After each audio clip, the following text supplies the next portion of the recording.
Se você tem um CEO que consegue decidir 10% melhor do que o outro, quanto é que esse cara tem que receber?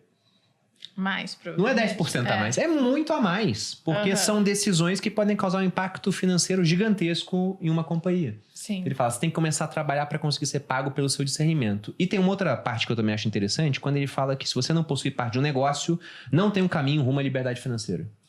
O que vocês acham disso?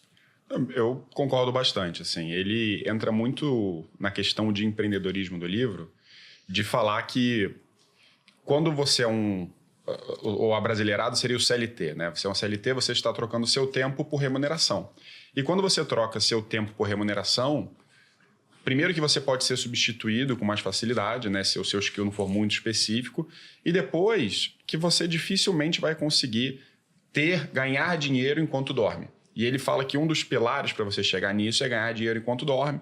E você pode ter participações da empresa através da criação de empresas ou de compra de ativos. Então, eu acho super válido a reflexão que ele traz, porque ele disserta também sobre como no passado as pessoas eram mais empreendedoras, porque você tinha pequenos clusters de pessoas e você tinha que ser o comerciante daquela região, tinha que fazer alguma coisa. Depois, com a Revolução Industrial, começou a se criar uma cadeia hierárquica muito grande. Então, todo mundo reportava para alguém, o número de empreendedores caiu drasticamente. E agora, com o advento da tecnologia, da inteligência artificial, voltou a ser possível você ser um empreendedor novamente, ou pelo menos facilitou o caminho do empreendedor. Então, por exemplo, isso que a gente está fazendo aqui, está participando de um podcast, há 30 anos não existia. Sim. Ou você falava na Globo da vida, ou você não podia se comunicar, basicamente, talvez através de um jornal. A Globo escolhia quem era famoso, cara.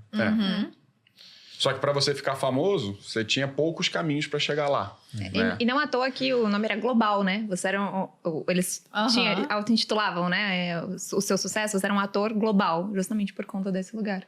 Então, eu acho que a reflexão que ele traz e até um estímulo para muitas pessoas que estão presas no que eu gosto de chamar de algema de ouro, né? Ficar trabalhando no lugar que você está, porque recebe uma boa remuneração e abre mão da sua liberdade ao longo do tempo. Então, ele traz um pouco desse incentivo de pensar fora da caixa, caminhar para abrir seu negócio, óbvio, quando fizer sentido, e fala que esse é basicamente necessário para você conseguir ter liberdade financeira e liberdade de tempo. Um ponto com relação a isso, que eu acho que vale a pena a gente falar, porque em outros podcasts a gente falou sobre a importância do empreendedorismo, que quando a gente olha os maiores multibilionários do mundo, o dinheiro deles não está em dinheiro, necessariamente, está em equity, né? Está na participação societária. Fala, poxa, mas todo mundo empreender, quando a gente fala de ter uma empresa, de ter um negócio, eu não preciso abrir o meu negócio. Então, eu posso me acoplar num negócio que já existe. A gente tem desenhos de partnership, por exemplo, como a gente tem aqui no Grupo Primo. Então, eu posso ter uma negociação, às vezes, se você é CLT, você pode sentar numa discussão com o seu chefe, com o dono da empresa e pensar em novos incentivos e formas de remuneração. Então, um desenho de partnership em que você se torne sócio de um negócio que já exista, né? Então, trazer esse lugar, porque assim você consegue oferir renda dormindo, como ele muito bem fala. E a questão do discernimento, para mim, ela é muito legal. Eu estava lendo e foi curioso que... eu estava relendo agora. Quando eu cheguei nessa parte de discernimento, ele fala os exemplos do CEO, né? Que ganha muito mais quando ele toma essas decisões melhores.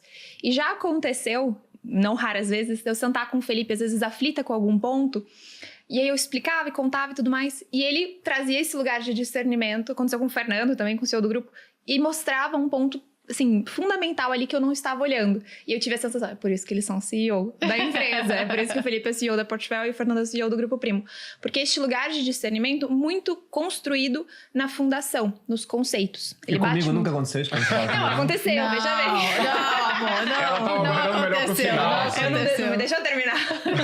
Tem gente que não é CEO e deveria ser CEO. Você não é o CEO, amor. Eu nem quero ser o CEO. Não, eu não E acho, você falou disso, eu lembrei de um ponto que ele fala, mas tem médicos que ganham muito dinheiro, ficam muito ricos.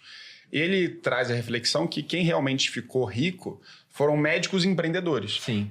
Porque abrir seu consultório, mesmo que seja só você, é uma espécie de empreendimento. Total. Você está trabalhando para você. Com certeza. Né?